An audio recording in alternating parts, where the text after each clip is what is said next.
chapter 3, verse 20 and 21. O inyong sundan na lang. Sapagkat ang ating pagkamamamayan ay nasa langit.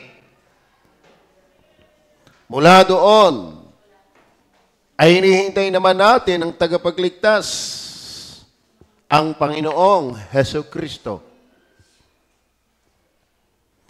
na siyang magbabago ng katawan ng ating pagkamababa upang maging katulad ng kanyang katawan o ng katawan ng kanyang kaluwalhatian ayon sa paggawa na may pagpapasuko niya sa lahat ng mga bagay sa kanya. Tama ba? Okay, sangganaw ng camera yung aking huli. Okay, pakiyuko po tayo. Tayo muna pumikit. Panginoong Diyos, pakipagpala po ng iyong mga salita ng aming aaralin. Patawarin niyo po kami, Banal na Espiritu. Ang akin lang ay mangaral, pero ikaw po ang nagpapaunawa at nagbibigay buhay. Sa pangalan ng Panginoong Jesus. Amen. Okay, maliwanag po ang sabi ng talata, sapagkat ang ating pagkamamamayan ay saan? Ay nasa langit. So, sabi ni Pablo, ang ating pagkamamamayan ay nasa langit. Ang iba, mayroong American citizenship, Philippines, China, Japan. Pero walang pinakamagandang pagiging mamamayan ay sa langit. Dahil lahat ng nasa lupa ay mawawala, mamamatay. Ngayon, may sabi siya, sapagkat ang ating. So, may tinutukoy si Pablo ang ating. Sapagkat ang ating pagkamamamayan ay nasa langit. So, yung ating doon ay meron siyang tinutukoy na pupunta doon sa langit. Ating. Yun ang ating aalamin, yung ating yon. Sana yung ating yon kasama ka doon. Kasi hindi lahat palangit. Actually, marami na ngayong nasa impyerno. At marami pa ngayong pa-impyerno. Kaya magandang malaman natin, sapagkat ang ating pagkamamayan ay nasa langit. Mula doon ay hinihintay naman natin ang tagapagligtas, ang Panginoong Jesucristo. Ang ating ikantatahanan, titirahan, ay sa langit. Ang ating. Sino yung ating yon? Kayo ba, tiyak ninyong pag namatay ay palangit? Ano? Okay. Yan po ang ating pag-uusapan. Sino-sino ang mga tao na tiyak natitira sa langit? Sino-sino yan? Kasi may tinutukoy na sapagkat ang ating pagkamamayan. So, nais ko pong idagdag ang chapter 1, verse 21 hanggang 23. Tingnan niyo po ang banal. Same book. Same book. At dyan tayo hahango kasi ating hahanguin yung sino-sino yung mga tao. Kasi may tinutukoy si Pablong ating. Ang ating pagkamamayan. So, ibig sabihin, titignan natin sa aklat na ito yung saklaw ng ating. Yung ating. Ngayon, yung tinutok mo, yung tinutukoy na yung mga taong yun ay tiyak na palangit, dapat hindi lang sila may taglay, kundi tayo rin ay na may taglayin natin. Dahil kung bakit mayroong tinutukoy si Pablo na tiyak natitira sa langit, ay mayroon siyang babanggitin na ito yung kanyang taglay. So, kung yun ang taglay, ay huwag kayong manggigil doon sa hindi naman kailangan. Ang ating tingnan, ay kung yung tinutukoy ni Pablo na tiyak na palangit ang tungo, dapat ay taglay mo rin. Naintindihan niyo ba yan? Kasi yung iba ako naman ikay palangit, wala naman akong nagagawang masama. Ako naman ikay kung saan namulat, doon ako mamatay. Naku po. Hindi yun ang ating makikita sa Bible. Ako naman ikay binyagan. Ako naman ikay walang naargabyadong tao. Naku, Maria Joseph. Ang layo mo sa kanluran sa silangan. Kaya ating titingnan mismo sa aklat ng Pilipos, yung sinasabi ni Pablong, sabi, sapagkat ang ating. Pero tingnan niyo po, nais ko pang pagtibayin din, si Pablo mismo nagsabi na siya'y tiyak na palangit. Ayon sa aking maningas na paghintay at pag-asa. Maningas na paghintay. Ibig sabihin, gigil na siya. Atat na siya sa kanyang katiyakan na si langit talaga ang punta. Oh, kaya nga mga palangit na, kay atat na. Ito mo yan. Alam mo, tayo palangit, pero hindi pa tayo atat. Kasi alam mo, kasi hindi pa natin natitikman eh. Baka sabihin mo, pambihira, nung ako sana nakakilala sa Panginoon, ora mismo na andito na agad ako. Kasi hindi mo pakita yung lugar eh. Hindi pa na-enjoy eh. Kaya parang ayaw ko pa. Pero kung totoo, kung ikay naando na, bit nga ngayon lang. Amen? Sana, ang dahilan nyo kung bakit ayaw nyo pa, ay dahil wala pang biyanan. Kundi, gusto mo pang maglingkod sa Diyos. Ano? Ay kababaw naman na ayaw mo pang mamatay kaganda-ganda ng langit, para makapaglakwat siya pa. Para makapag-Facebook pa ng mahaba, makapag-Mobile Legend, makapag-Dota, gayon ba ang iyong dahilan? Hindi ko'y napakababaw na yan. Tingnan po, ayon sa aking maningas na paghihintay at pag-asa, na sana may hindi ako mapapahiya. Talagang sigurado. Hindi ako mapapahiya, hindi ako mabibigo doon sa aking maningas na inaasahan. Ano yan? Kundi sa buong katapangan, yes. Buong loob ko, ako talaga'y palangit. Kayo ba'y ganun din? Yung talagang halimbawa, mamatay ka ngayon. Halimbawa lang, hindi ko sinasabing mamatay ka na ngayon. Halimbawa, ay mamatay ka ngayon. Talaga bang buong loob mo, talaga bang sigurado ka, ako talaga'y palangit. Akala mo sabi ni Pablo, ayon sa aking maningas, talagang marubdob, gigil, atat, na paghihintay at pag-asa, nasa may hindi ako mapapahiya.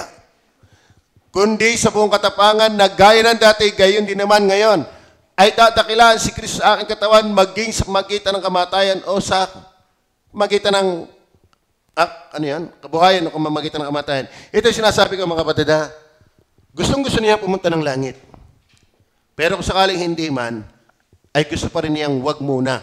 Dahil gusto niyang mapaglingkuran pa ang Diyos at siya ay maging dahilan para ang iba'y lumago. Yun lang dapat ang ating tamang dahilan kung bakit ayaw pa nating pumunta ng langit. Are you with me? Pag hindi ng iyong dahilan, mali. Mababaw. Gusto ko pang makakaya ang aking pamilya. Gusto ko pang sila'y makakilala kay Kristo. Gusto ko pang ako'y makatulong sa church. Verse 21. Yan sapagkat sa ganang akin ang mabuhay si Kristo at ang mamatay ay pakinabang. Mga kapatid, lagi ko inuulit, walang taong aangkinin na patay na, pakinabang pa. Kaya nga hatulhulan ng tao dahil namatay. Di ka? Pero sa kanya, kung siya mamatay, praise the Lord. Pakinabang. Bakit? Tiyak na palangit. Ang makapagsasabi lang ng kamatayan ay pakinabang ay yung mga taong tiyak na ang pagkamamamayan ay ang langit. Ay sa langit. Verse 22. Nais ko lang, sinusuportahan ko lang po yung ating pag-uusapan. Ngunit kung ang mabuhay sa laman ay siya kung palad, ito'y magiging mabungang pagpapagal. Yan. Ano ibig sabihin? Kung ako hindi pa mamatay, ay titiyakin kung ako'y maglilingkod kay Kristo. Ngayon, ayaw niyo pa sa langit. Ay, ang tanong, naglilingkod ka pa? Amen? Pag hindi, ang babaw ng ating langit. Ay, awan ko nga kung ano nga ay pipiliin. Verse 23. Pagtibayin natin. Sapagkat ako'y nagigipit sa magkabila. Kung akong may nasang umalis at sumakay Kristo. Tingnan niyo buhay pa siya, tiyak na niyang pag siya'y namatay, kay Kristo pupunta. Ibig sabihin, mali yung datos sa atin na kaayayabang ika ng baptist niyan, buhay pa'y tiyak ng palangit. Si Pablo hindi mayabang. Si Pablo'y buhay pa, tiyak na niyang siya'y pag namatay, kay Kristo ang punta. So hindi kayabangan yon. Ang mayabang, hindi mo naman kaya, pinipilit mo. Tayo naman ay kaya tiyak na palangit dahil ni Jesus. Amen. So sabi niya, buhay pa siya, akong may nasang umalis at sumakay Kristo, sapagkat ito'y lalong mabuti. Yan lang ating pinagtitibay. Meron talagang tiyak na palangit. Merong ang pagkamamayan talaga'y palangit. Ngayon, ating aaralin na. Sino-sino ba yon? At least, confirm si Pablo. Kayo ba confirm? Talaga? Bitangan yung itsura para pang impyerno. Diga, kayo ba masaya? Ngayong umaga? Sino-sino? Ang mga tao na tiyak, natitira sa langit. Imagine mga kapatid. Walang kasing ganda ang langit na lugar. Takot na takot pa tayo mamatay. Yan naman kamatayan. Matakot ka't hindi darating yan. Ang katakutan mo ay kung mamatay ka, hindi mo tiyak na palangit. Amen? Sana lahat kayo tiyak. Dahil kung hindi, ay sa kabilang buhay, dahil walang ang patutunguhan, impyerno at langit. Pag hindi mo tiyak na ikipalangit, impyerno talaga yon. Walang purgatorio. Tagal ko na nagbabasa. Nagbasa ako ng Bible since ako ay 16 years old. Ako'y 17 years old na ngayon. Ay wala akong nakita ni ideyang purgatorio. Okay. Tingnan natin kung sino-sino. Simulan natin sa chapter 4, verse 3. Susuportahan lang natin ang mga talata. Pero doon tayo hahalukay mismo sa Pilipos, chapter 4, verse 3. Una nating babasihan sino-sino ang mga tao na tiyak natitira sa langit. Sino-sino Pag sinabi sino-sino, hindi yan lahat. Oo. Ipinamamadhi ko rin naman sa iyo. Tapat na kasama sa pagtulong. Na yung tulungan ang mga babaeng ito. Sapagkat sila'y nangagpagal na kasama ko sa Ebanghelyo. At kasama rin naman ni Clemente at ang ibang aking mga manggagawa. Ito ang inyong punahin. Sino-sino? Ang mga tao na tiyak natitira sa langit. Ang kanilang pangalan ay nangasaklat ng buhay.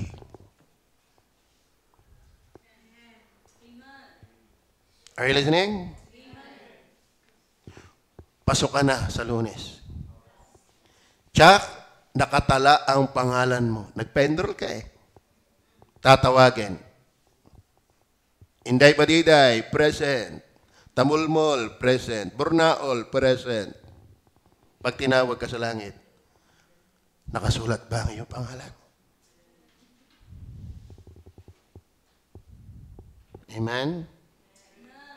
Sino-sino? Ang tiyak natitira sa langit. Tinan nyo kapag ang pangalan mo hindi nakasulat sa aklat ng buhay. Basahin natin po ang Revelation chapter 20 verse 11 to 15. Verse 11 to 15. Hindi ko na ito susundin kung ano ang ayos ko diyan. At nakita kong isang malaking luklukong maputi.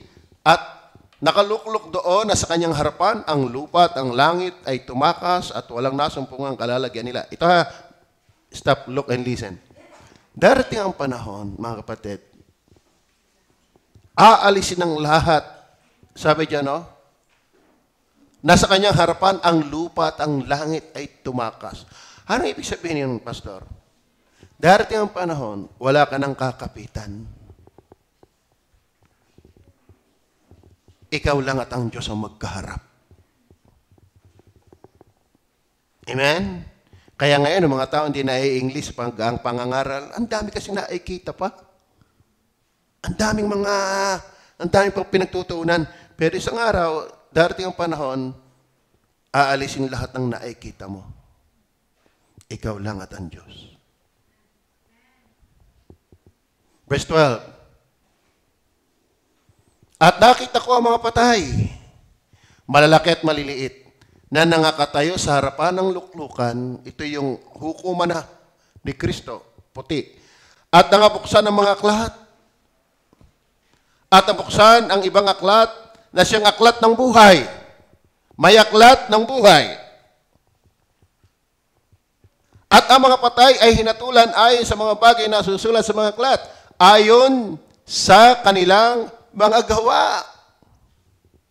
Ibig sabihin, wala palang segundo ng ating buhay na hindi recorded. Lahat ng iyong sinalita, lahat ng iyong inisip, lahat ng iyong ginawa, nakatala. Ano? Bakit itinala ng Diyos? Dahil ba ang Diyos ay makakalimutan? No, ikaw ang makakalimutin.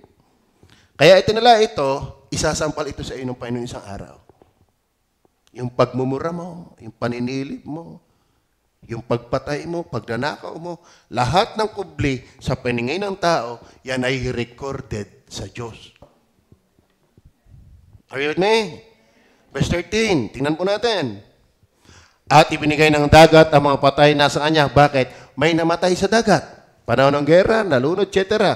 At ibinigay ng kamatayan at ng Hades, maging yung mga nasa Hades na, at sila'y hinatulan bawat tao ayon sa kanilang mga gawa. Verse 14. At ang kamatayan at ang Hades ay binulit sa dagat-dagatang apoy. Ito ang ikalawang kamatayan sa makatwid ay ang dagat-dagatang apoy. Yan, ito napansinan natin. At kung ang sino man ay hindi nasumpungang nakasulat sa aklat ng buhay, ay ibinulit sa dagat-dagatang apoy. Sino-sino ang tiyak na tatahan sa langit? Yung ang pangalan nakasulat sa aklat ng buhay. Dahil kung hindi, ibinulit sa dagat-dagatang apoy.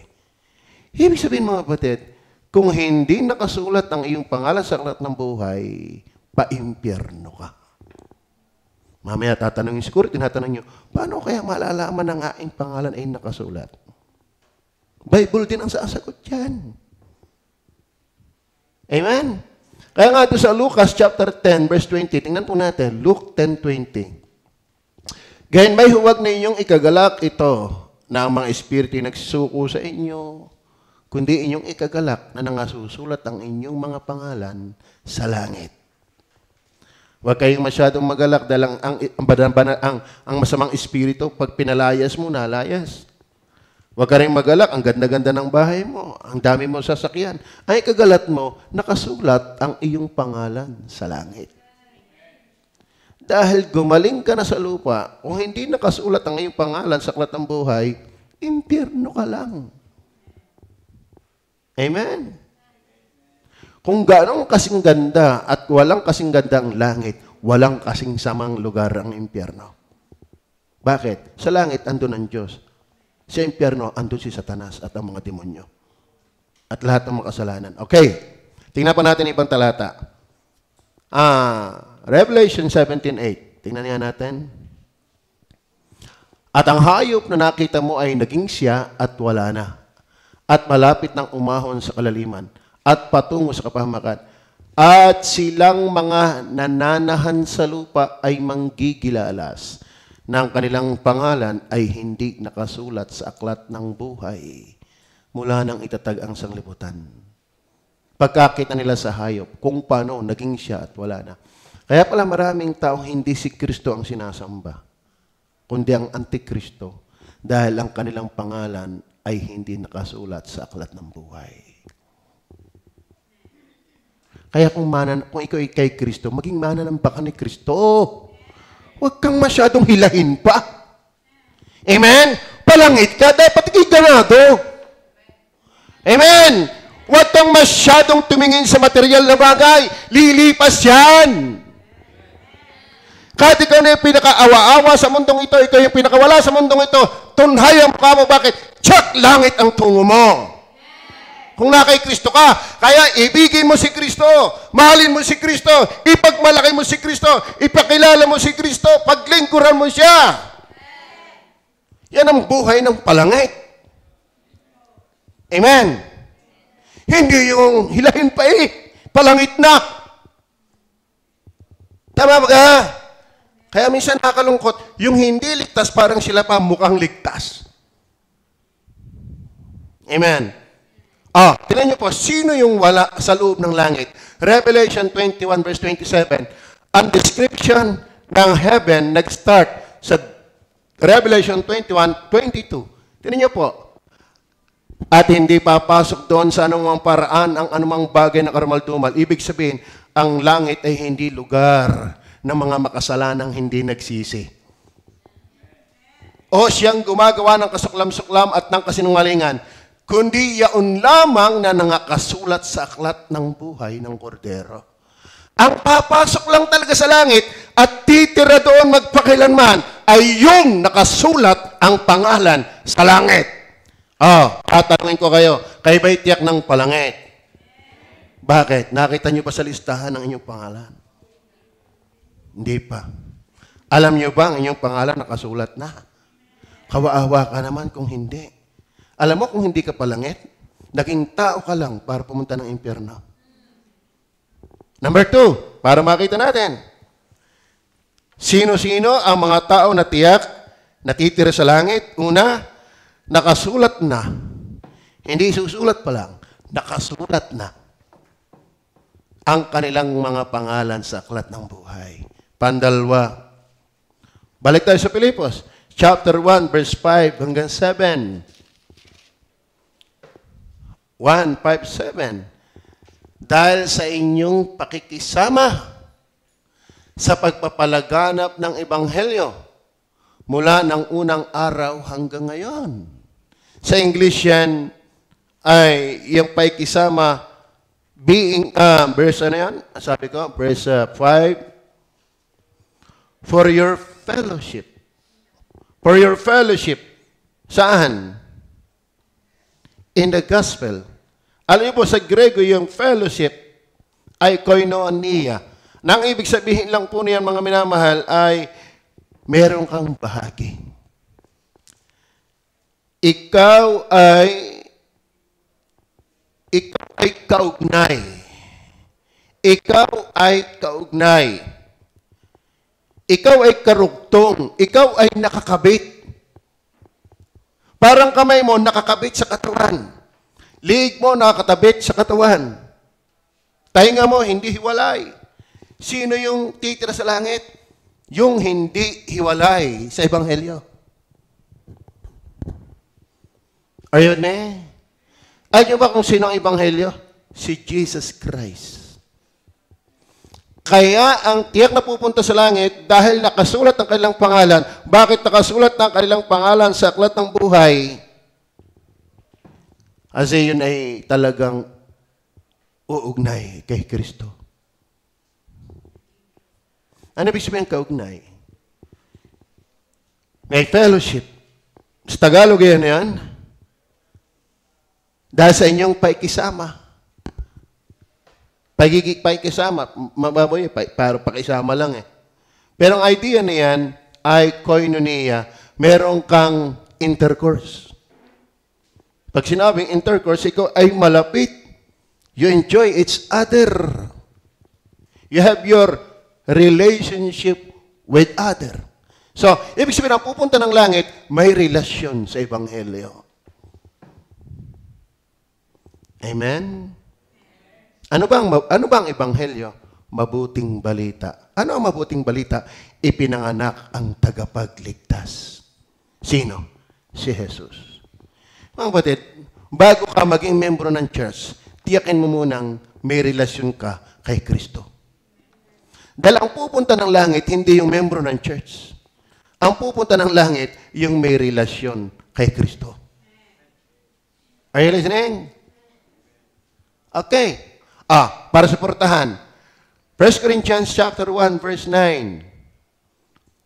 Ang Diyos ay tapat, na sa magitan niya ay tinawag kayo sa pakikisama. Sa English din yan ay fellowship sa kanyang anak na si Yesu Kristo. So, ibig sabihin, sino yung tiyak na pupunta sa langit? Kaya sabi ni Pablo, sa ganang akin ang mabuhay si Kristo.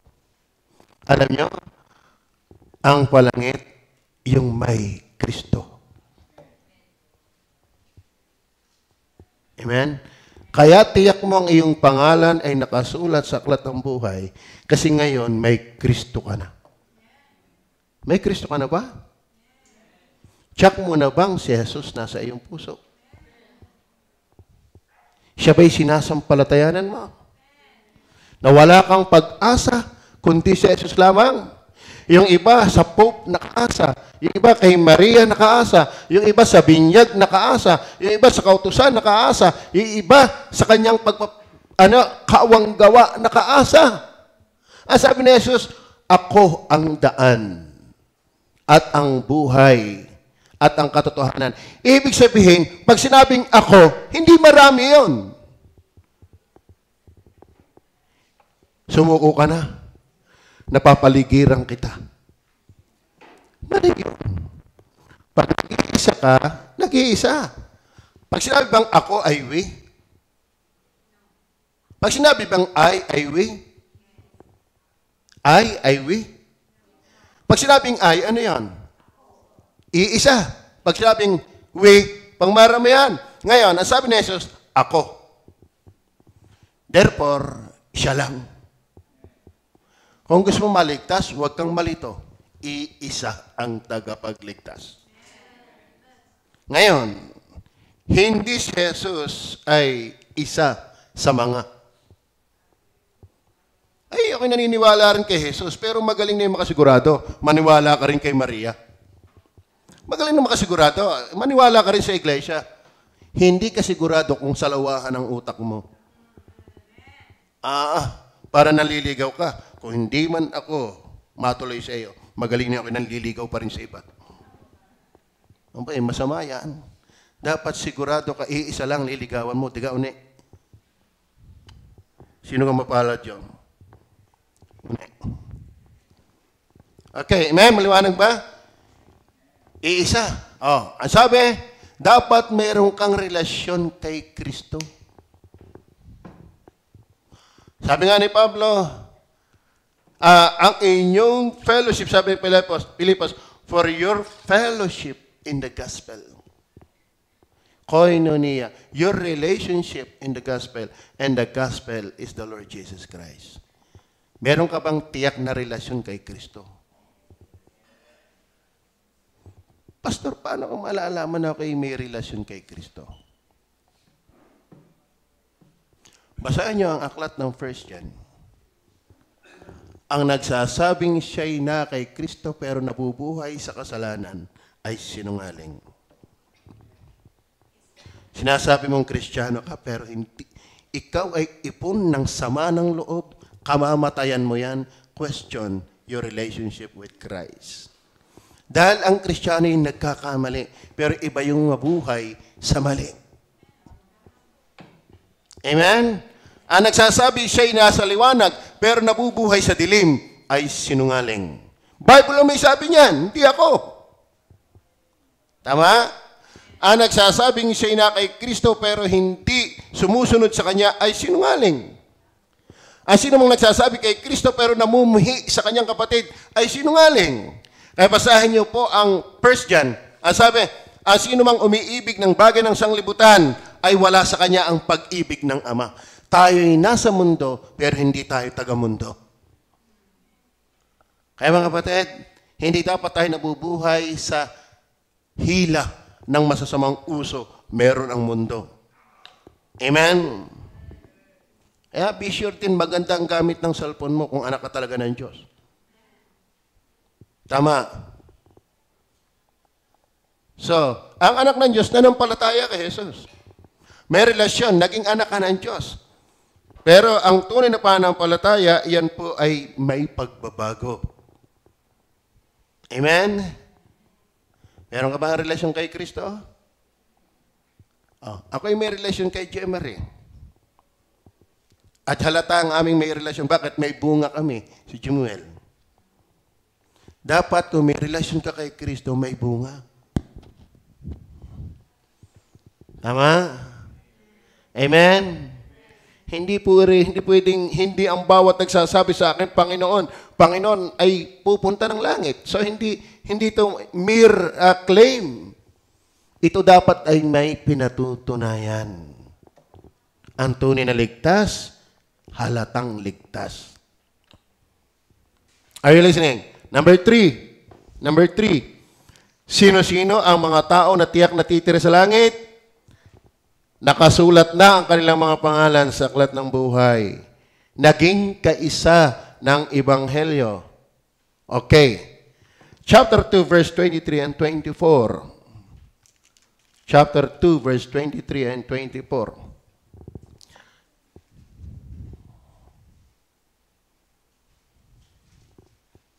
Ano sabi dyan? Ba? Di mo na.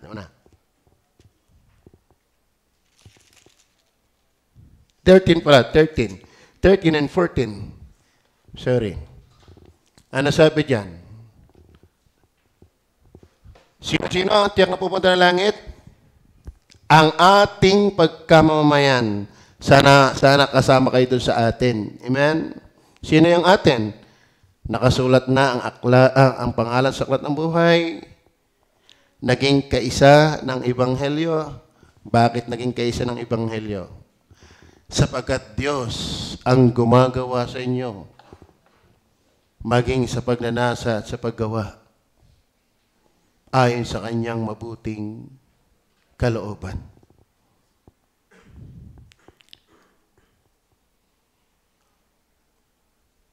Okay. Saan ba yung verse 12 din yata? Isama natin ang verse 12. Yun, verse 12 pala, and then 13. Kaya nga mga minamahal ko, huwag kung paano ang inyong laging pagsunod na hindi lamang sa harapan ko, kundi bagkus pa ngayong ako'y wala, ay lubusin ninyo ang gawain ng inyong sariling pagkaligtas na may takot at panginginig. Sa English yan, work out. Work out. Ano ibig sabihin, mga kapatid? Ang ating kaligtasan, mga kapatid, ay gumagawa dahil ang Diyos ay unang gumawa. Ang mga taong tiyak na palangit ay ang mga taong pantatlo, nabuhay espiritual. Nabuhay espiritual. Kaya mayroong work out your salvation. Hindi work in, work out. Kasi ang tunay na ligtas, kinilos ng Holy Spirit. Amen?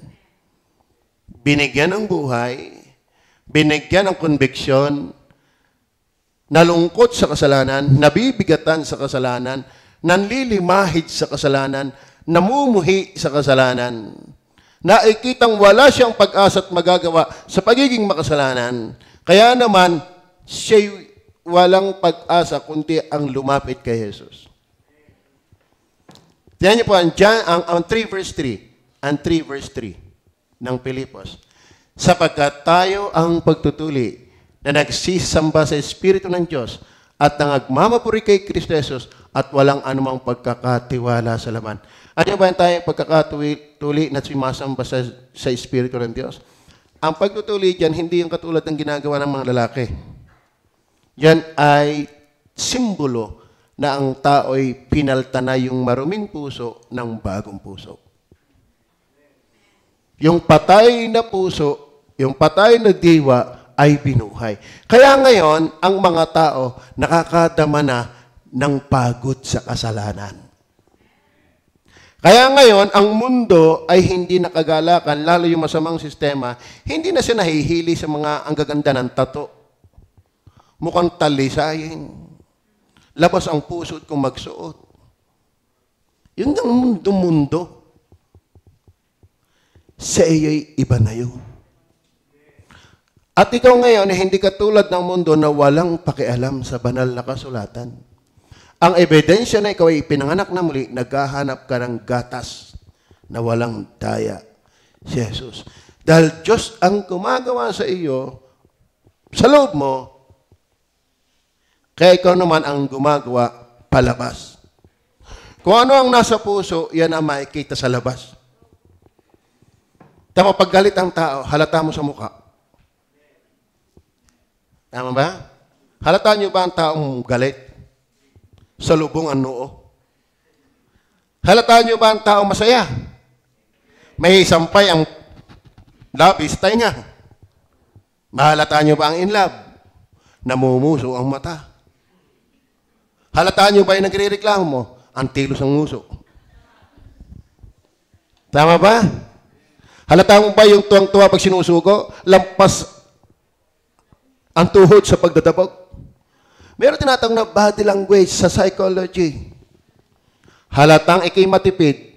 Bakit? Halata yan sa sulat. Halatang ikay burara, halata din niya sa sulat.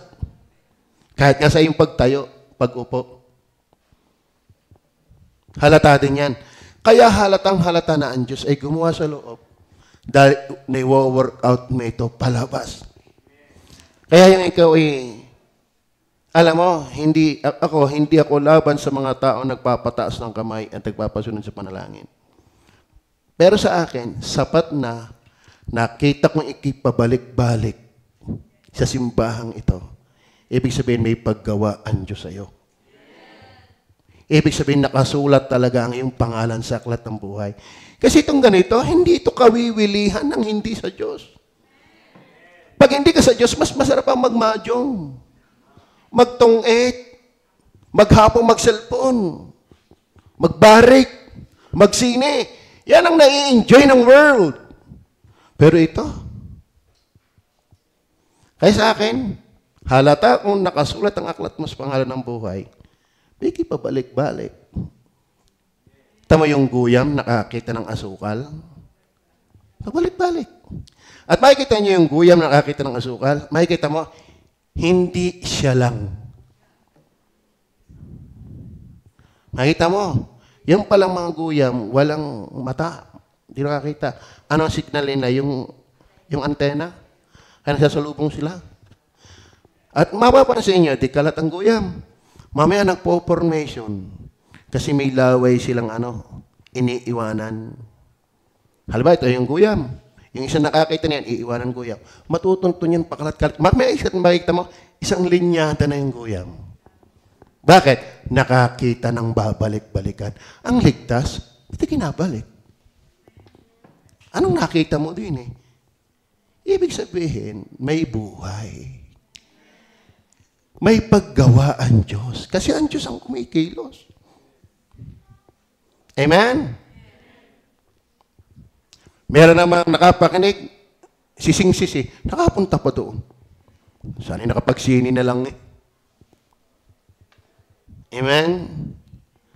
May lakad pa naman kami ng mga babarkada ko. Ganyan yan pag walang pagkilos ng Diyos. Hindi nawiwili sa Diyos. Tanong, kay Betiyak, natahanan ang langit na titirahan. Kasama ka dito? Kasama ka ba dito? Nakasulat na ang kanilang mga pangalan sa aklat ng buhay. Naging kaisa ng Ebanghelyo, talagang ikaw ay may relasyon na kay Kristo sa Ebanghelyo, nanampalataya ka. Alam kung bakit nakapanampalataya ka? Nabuhay espiritual. Alam mo, may bisa na ang pinapakinggan mong pangaral kapag ang banal na espiritu ay una nang gumawa sa iyong buhay. Tama? Tingnan po yung mga taong wala. Hindi willing. Kapag ang Diyos ay wala, sa Diyos ay hindi willing. Amen? Tatandaan nyo, kapag ang guyam ay nakakita ng asukal, willing sa asukal. Kayo ba'y willing na sa Bible? Ito yung ating inaanyayahan. Talagang ginawa na natin ang buong pagsisikap sa pag-aanyaya. Kasi pati nga sports ministry ginagamit natin. Pero nakakalungkot sa ating mga players, gusto lang ay lumaro, pero ayaw mag-comply. Bakit? Hindi mo talaga kayang pilitin ang wala sa Diyos. Kaya kung ikaw ay pabalik-balik sa lugar na ito, something happened. May nangyari sa iyong buhay. Amen?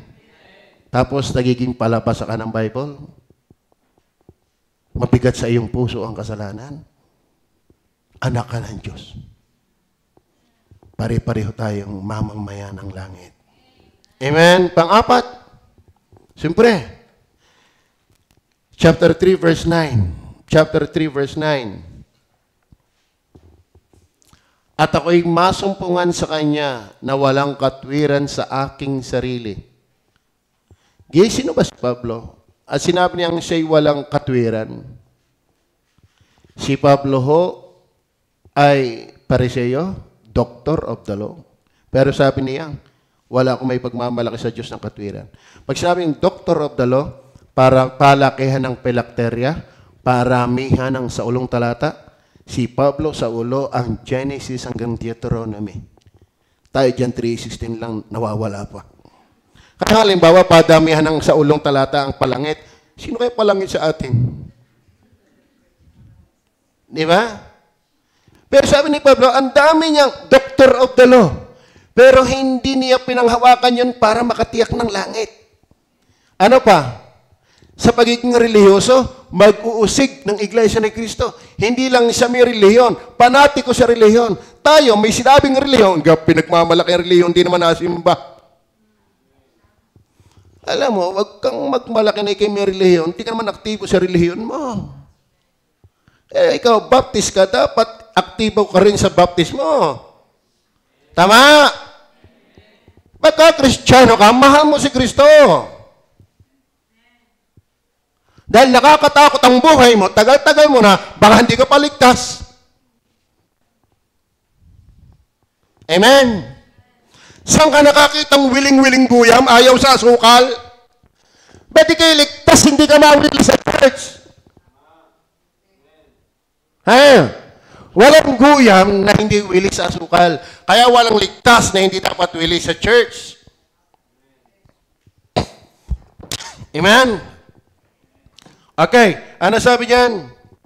Okay, tuloy natin. Si Pablo po, siya sa pagiging Pariseo, siya po ay lahi ng Israelita. Alam niyo ba, ang bayan ng Diyos talaga Israel? At siya po ay sa lahi pa ni Benjamin. Ibig sabihin si Benjamin ay bunsong anak ng Israel. Paborito. Di ba pag bunso, paborito? Pag panganay, paborita. Tama ba? Sa madalit sabi, yung sinasabi ni Pablo, at ako'y masumpungan sa Kanya na walang katwirang aking sarili, hindi ibig sabihin talaga siya masama. Yung iba, hindi naman kasing tulad ni Pablo, akala mo kung sino na. Pero si Pablo, nung sinasabi niya, pangtaang standard, ay siya nangunguna sa pagiging mahusay. Pero sabi niya, walang katwiran sa makatwid bagay sa kautusan. Ito, kung bakit siya check ng palangit. Kundi ang katwirang sa pamagitan ng pananampalataya kay Kristo. Sino-sino ang mga tao na tiyak na titira sa langit? Una, nakasulat ang kanilang mga pangalan sa aklat ng buhay. Paano ko malalaman? Ikaw ay kaugnay na ng Ebanghelyo. Bakit ka nagkaugnay, naging interesado ka sa Ebanghelyo? Nabuhay ka na. At dahil kayo nabuhay na, ikaw ay nanampalataya. Mahirap kumbinsihin si Pablo kung hindi talaga Diyos ang gumawa sa kanya. Bakit?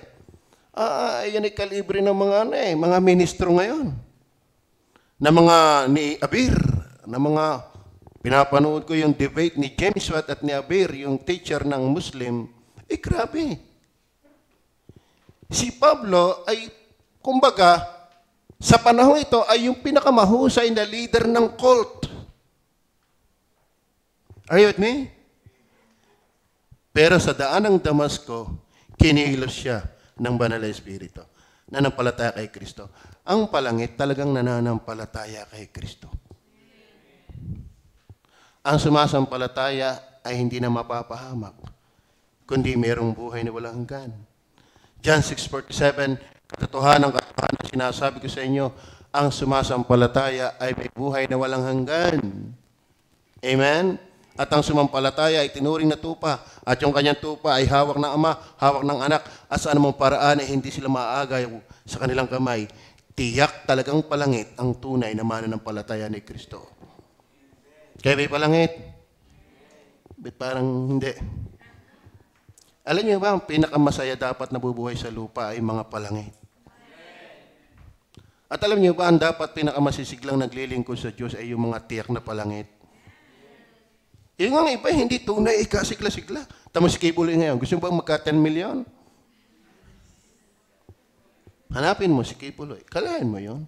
Ang daming followers ni Kibuloy. Ang dami niyang naloko. Sigla ng kanilang congregation. Pero mali. Oh, di halata mo ngayong mali. Tama ba? Yung si Ecleo. Tayo mayroon dito, Ecleo. Ano? Ecleo. Si Manalo, Soriano. Hindi totoo. Pero aktibo. Mormon, aktibo. Saksi, aktibo. Baptist na ligtas, wala-wala. Naku po naman. Amen. Maramdamin. Matitisarin. Hindi na dapat ganyan. Palangit ka eh. Kayo ba'y palangit? Looking unto Jesus. Tama ba? Yan ang mga palangit na totoo. Okay, hindi ko napapatulan yung ibang talata. Last na tayo. Balik ulit tayo sa Filipos chapter 2, verse 13 and 14. Una, hindi tayo, tayo ay kumuha ng mga puntos sa Filipos. Kasi sabi ni Pablo, ang ating pagkamamayan ay sa langit. So may tinutukoy siyang ating. Sino yon? Nakasulat ang kanilang pangalan sa aklat ng buhay. Sino yon? May fellowship sa gospel. Ibig sabihin, naging kaisa ng ebanghelyo. Sino yon? Nabuhay ng espiritual. Sumasamba na sa espiritu. Tama? Sino yon? Nanampalataya kay Kristo. Sino yon? Verse 13 and 14. Sapagkat Diyos ang 12 muna pala. Kaya nga, mga minamahal ko,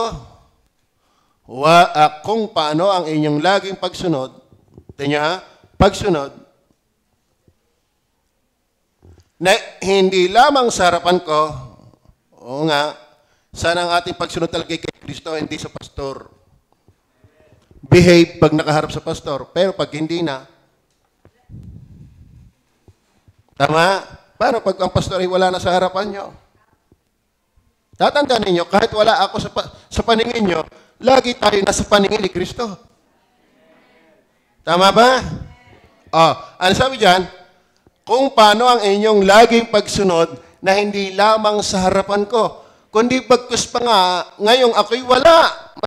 Mas magandang kayo sumunod dahil hindi ko kayo sa harap.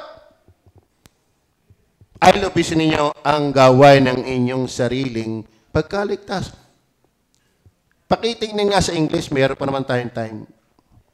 Punahin natin yung last part na, yung praise na yan. Kita nyo ha? Work out your own salvation. Bakit? Work out. Unawain natin yan ng verse 13 sa English. For it is God which worketh in you. Ang Diyos na kumilo sa iyo, work it out. So, ano ibig sabihin? Sino yung papuntang langit? Ay di yung nagawa na.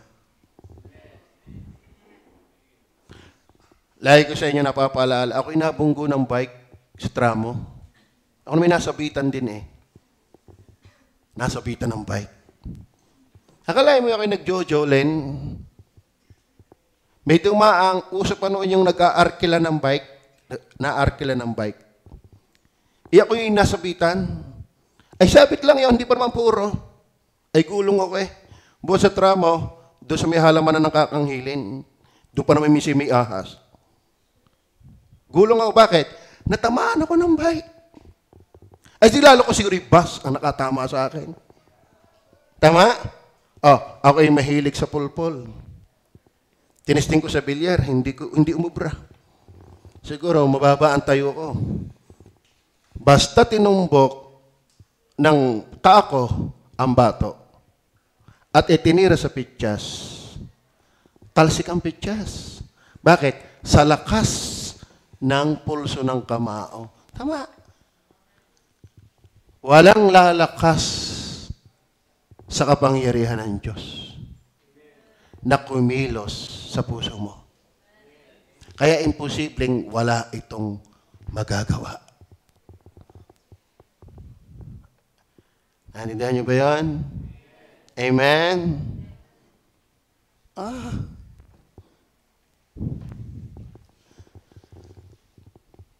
Tama ba yun? Binato ka ng niyog. Tatawa ka ba? Bakit? Hindi pwede sabihin wala lang, lalo sa ulo ko tinamaan. Binato ka. May epekto, bakit? May impact yung niyog. Tapos tinamaan ka ni Kristo, walang impact. Walang nangyari. Imposible yun. Kaya kung ikitiyak na ikipalangit, mamamay ng langit, dapat work out. Kung paano gumagawa ang Diyos sa loob mo, gagawa yan palabas. Amen? Noon, wala akong hilig dito. Abay, nung ako'y kilusin ay nagkahilig. Tama ba? Wala akong hilig sa pagsimba. Abay, nung kilusin ay nagkahilig. Tanungin niyo pa nga yung asawa. Wala daw naman siyang damdamin sa akin tanungan mo rin naman ako. Wala rin naman Yan pa nga kinaasaran ko sa lahat ng worker. Bakit? Pag nagluluto, tumikim ng tumikim, kakunti nga ang pagkain. Ako daw ay nahulog sa silya, kita niya, hindi mo lang ako tinulungan. Bakit? Asar din. Pero dumating yung panahon may damdamin Hindi ka? Kinilos ng damdamin Harap sa dambana Patay ang mga baboy Kuha ang mga ninang Bakit? Nakilos ng damdamin. Ba't ikay nakilos ng Diyos, hindi ka mapakilos? Tama ba? Kaya imposibleng sasabihin mong kinilos ka ng kapangyarihan ng Diyos, bakit hindi ka nakilos? Pinaltik ko yung tabo. Kami mamamaltik noon. Lata ng sardinas. Pag tinamaan niya, talagang tilapong. Alam niyo ba yung banggulata? Sino naglalaro ng banggulata? Ang hawak mo chinilas. Minsan nadadali yung mukha ng iyong kalaro. Hindi ka marunong sumipat. Akalain mo yung lata ang tinitira yung mukha nadali. Di ka? Pero pag tinamaan yung lata, tilapon yung lata, tinamaan ka ba ng Diyos, ng kanyang kapangyarihan, ba't di ka mabago? Ang isang ligtas, nababago! Isa na yung pagbabago. Gusto mo ito? Babalik-balik ka sa simbahan. Amen? Meron nga tayong dating na-attend lang, nababautismo na mamaya. Kitang-kita mo yung pagbabago. Sakit ako, nagpo-post na rin sila. Kaya kayo iniwala, kaya ang tunay na ligtas, tinawag na ilaw. Bakit? Sadyang ang ligtas, kakaiba. Hindi ka natilim. Ba't ang ligtas tinawag na asin? Bakit? Hindi ka na bulok. Ikaw nga yung nagpipreserve ng bulok. Are you with me? Amen. Balik tayo sa patapik. Sino-sino ang tiyak natitira sa langit? Sino yun? Naisulat na ang pangalan sa aklat ng buhay. Pandalwa, ano nga yun? Naging kaisa ng Ebanghelyo. Pantatlo, nabuhay ng espiritual. Pang-apat, nanampalataya talaga kay Kristo. Kayo ba nananampalataya kay Kristo?